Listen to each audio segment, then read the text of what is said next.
Hello guys, तपाईहरुमाझ आज मैले new video ल्याएको छु। तपाईहरुले अझैसम्म मेरो युट्युब च्यानललाई सब्स्क्राइब गर्नुभएको छैन भने लाइक गर्नुस्, सब्स्क्राइब गर्नुस् र बेल आइकन पनि बजाउनुस् ताकि तपाईहरुमाझ मेरो आउँदो भिडियोहरु सबैभन्दा पहिला पुगोस्।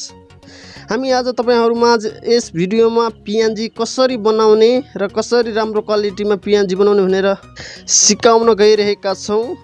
तपाईहरुले पहिला त तपाईहरुलाई क्रोम ब्राउजरमा जानुहोस् र त्यहाँ तपाईले एउटा वेबसाइट खोल्नुहोस् www.removbg।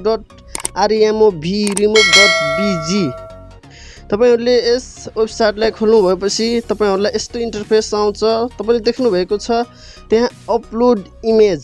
तपाईहरुले त्यहाँ अपलोड इमेज देख्नु भयो, त्यहाँ क्लिक गर्नुहोस्। त्यहाँ क्लिक गरिसकेपछि तपाईहरुलाई कुन फोटोको अथवा कुन इमेजको तपाईहरुलाई PNG बनाउनु छ तपाईले त्यो सिलेक्ट गर्न सक्नुहुन्छ। म यहाँ एउटा सिलेक्ट गर्दै छु।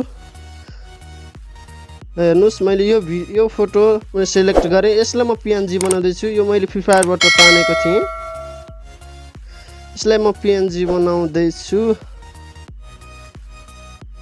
हेर्नुस्, अपलोडिङ भनेर देखाइरहेको छ।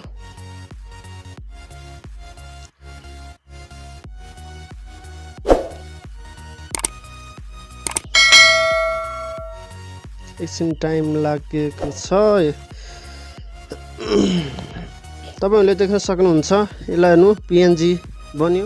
ल हेर्नुस्, यस्तो राम्रो क्वालिटीमा PNG बन्छ कि हेर्नुस्। तपाईहरुलाई कुनै एप्लिकेसनको आवश्यकता पनि पर्दैन। त्यहाँ गएर झन्झट गर्नु पर्दैन। यता तान उता तान, यता यो काट उ काट गर्नु पर्दैन। तपाईहरुलाई सिधै ल हेर्नुस्, राम्रो क्वालिटीको बनेको छ। अनि तपाईले डाउनलोड गर्नु परेमा तपाईले डाउनलोड गर्न सक्नुहुन्छ। यही डाउनलोडको अप्सन दिइरहेको छ। तपाईले डाउनलोड गरेर तपाईले PNG तान्न सक्नुहुन्छ। अनि तपाईहरुले PNG तानिसकेपछि अनि तपाईहरुलाई यसमा कुन ब्याकग्राउन्ड राख्ने पनि तपाईहरुलाई यही पनि दिएको छ। तपाईले छान्न सक्नुहुन्छ। हस्त हामीले यस भिडियोमा PNG कसरी बनाउने भनेर हामीले सिकायौं। तपाईहरुलाई यो भिडियो मन परेमा तपाईहरुले लाइक, शेयर अनि सब्स्क्राइब गरेर अनि बेल आइकन पनि बजाइदिनु होला। हस्त, धन्यवाद।